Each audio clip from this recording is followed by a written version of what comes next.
Welcome to Stuart number 4 model steam engine restoration, part 1, dismantling the engine and starting the cleanup. This is the engine that I'm going to use on the Stuart 504 boiler plant, and it's okay, it runs very well indeed, but it's just very rusty. All of the bright cast iron parts on this engine have been lacquered in the past, but the parts have gone rusty underneath the lacquer anyway, so it's time to remove all that. The first part to be removed is the flywheel, so I need to extract the key. This key is a very tight fit and I couldn't get a screwdriver behind it, so I'm using a Stanley knife blade, and at this point I will immediately put in a health and safety warning. If you're doing a job like this, be very careful.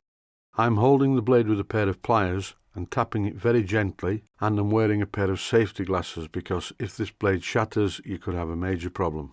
But it didn't shatter because I was very delicate with the hammer. And now I can first of all get a small screwdriver blade behind the key, followed by a larger one. And by doing this, and once again being very gentle, I don't mark the flywheel and I don't mark the key. Whenever you make the small metal key that holds these parts together, it's a good idea to put a slight angle on this part of the key that I'm pointing at with the screwdriver. That way you can get a screwdriver point straight in without having to use a Stanley knife blade. And now, being very grateful that the flywheel hasn't been Loctited to the crankshaft, I can remove it easily.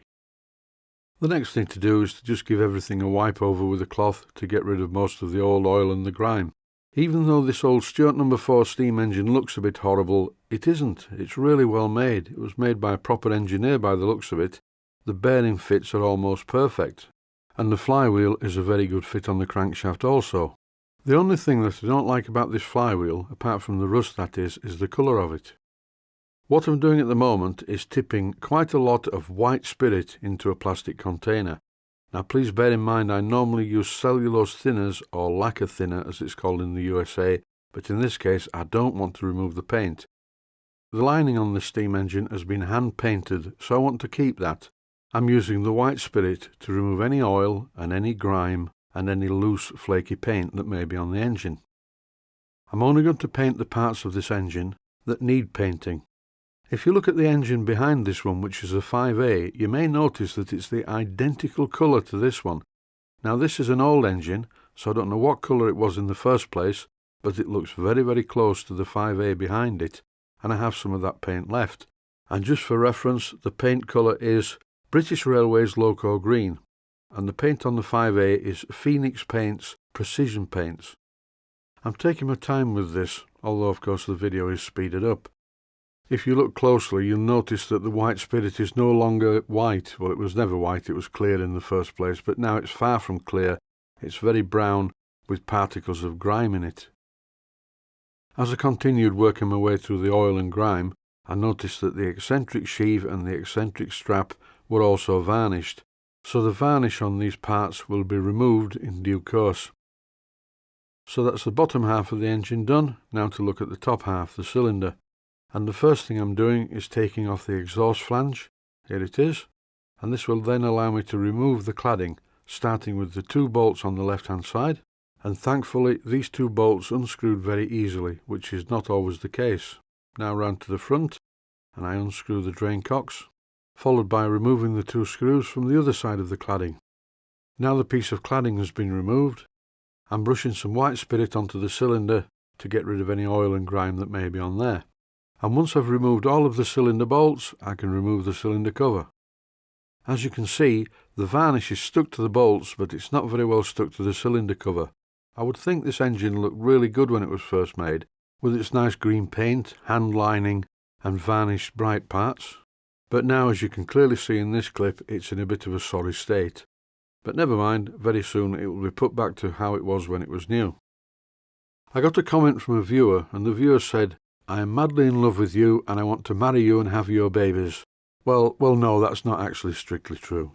What the viewer actually said was, "Why are you dismantling the engine because it works perfectly?" Well, yes, it does, it works very well indeed.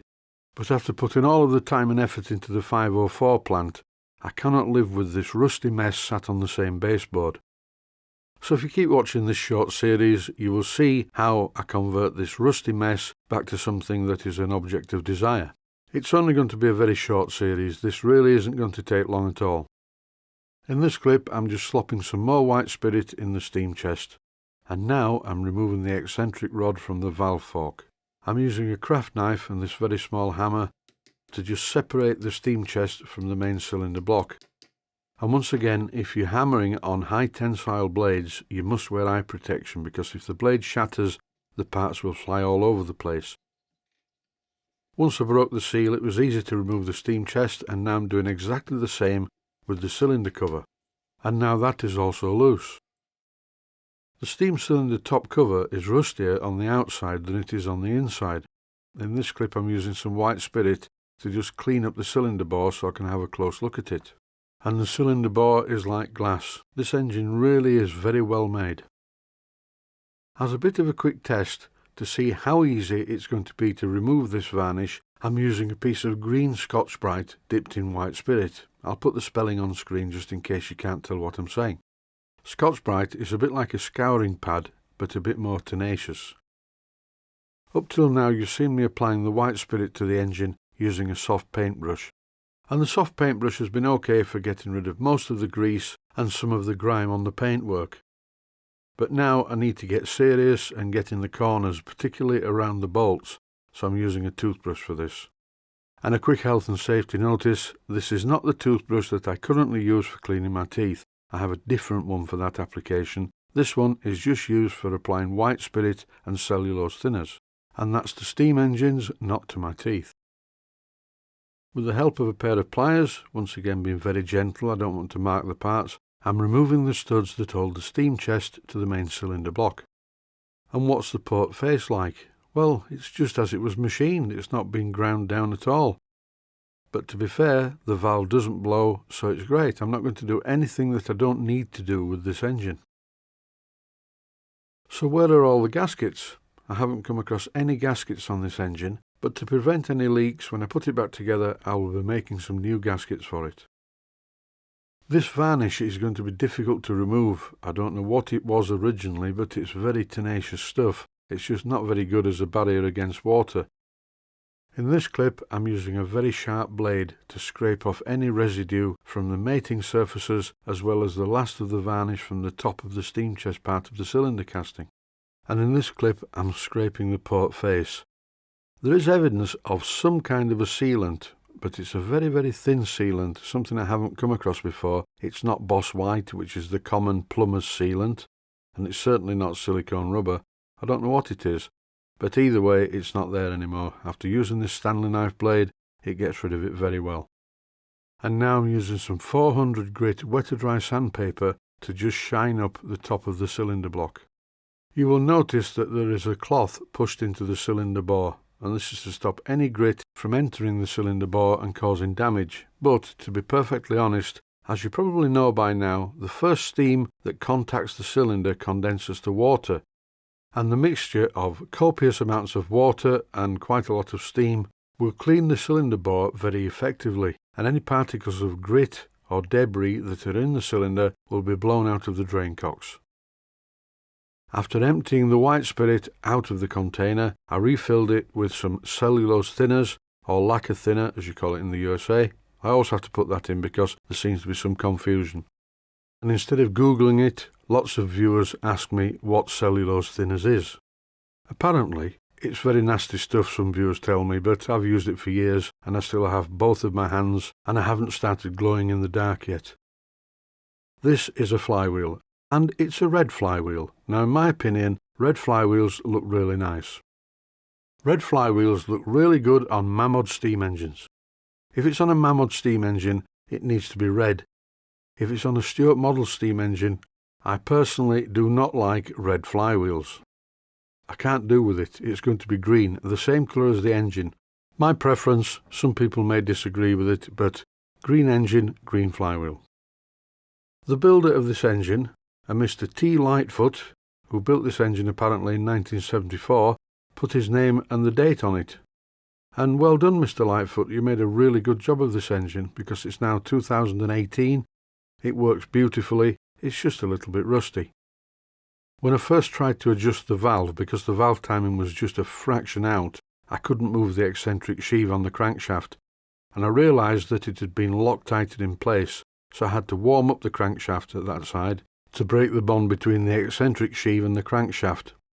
And even after that, as you can see here, the eccentric sheave is still quite a tight fit on the crankshaft and needed tapping off with a piece of brass bar. By the way, if you have the same problem that you have a part that's Loctited on and you need to remove it, you don't need to heat the part excessively. Just heat it sufficiently to release the bond. Do not try and heat the components to red heat. It's really not necessary. I would recommend a little bit of practice doing this. So get a couple of pieces of metal, Loctite them together. One needs to have a hole in it and the other needs to be a shaft, and let the Loctite cure, and then heat it with a blowtorch and see how hot you need to get the part to release the bond. And it's not as hot as you think. It's too hot to touch, so don't touch the part while you're doing it. Practice this a couple of times and you'll soon see how much heat you need to apply. That's about it for this episode. I'm putting the eccentric sheave and the eccentric strap together into the cellulose thinners, and hopefully in time for the next episode all of the paint will have dissolved and I can remove it easily. Thanks for watching, and I hope you found it useful.